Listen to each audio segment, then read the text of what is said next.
the Ewok movies are very unique movies, I guess, and I want to talk about them in a video, but I was actually going to talk about them individually until I rewatched them, and I realized there's nothing to say about them individually, and they both really blend together in my mind.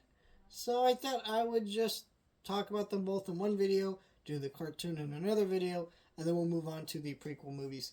I actually meant to review Phantom Menace next on accident because these movies are actually that forgettable that I literally forgot that I had planned to talk about the Ewok movies.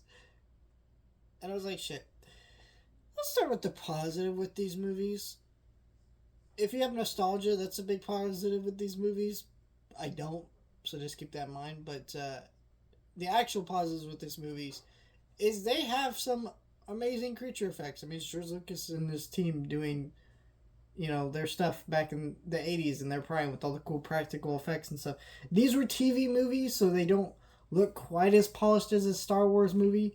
And some of the designs and characters seem a little bit off from the world of Star Wars and seem closer to the world of Willow, to be honest. Like, especially in the second one, I feel like. But, yeah, other than that, I don't really feel like there is many positives. Because the Ewoks, number one, are not interesting characters. And then the major human characters of this movie, because these movies were TV movies meant for children, are the like actual child actors. The first one is about the kids getting separated, so they kind of go on this adventure to save their parents, and that one's fun enough, I guess.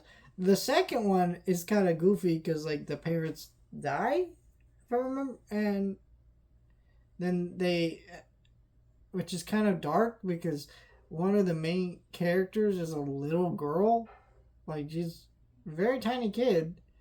I don't know. These movies are fine for what they are. They kind of just do their own thing. And I think maybe my dad, he remembered these movies pretty fondly. And when these movies finally hit Disney Plus, because they had been so unavailable for like years, he watched this and was like, oh, these are not good.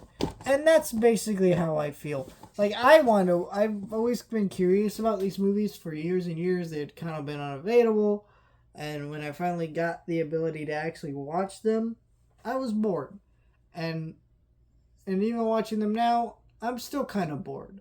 There's parts of these movies that are enjoyable, like some of the unique creatures and weird stuff in them, but they're just not that interesting in movies because you're not really latching on to any interesting, like, protagonist or theme or anything of substance.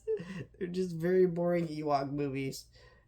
And the Ewoks, if you saw my Return of the Jedi review, aren't really my favorite thing anyway. So it's kind of like, I don't hate them as much as some people because, there were people who hated the Ewoks even when they came out. But at least the people who hated the Ewoks when they came out, was like, they didn't have to live with them for years, right? So I'm at the point where, like, now I've lived with Ewoks and they've always been a thing in Star Wars. So it no longer, like, bothers me in the same way, like, Jar Jar Binks doesn't bother me because I'm like, it's just always been a thing. And I've kind of just accepted that it's been a thing of Star Wars. Is it bad? Does it suck? Sure. But, like, it's just kind of a thing that's always been around in the franchise.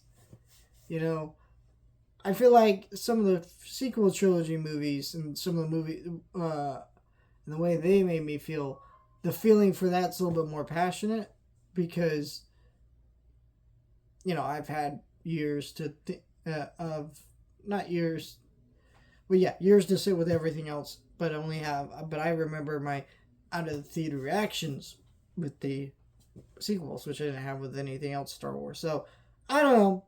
Just food for thought, but yeah, I'm not a big fan of these movies.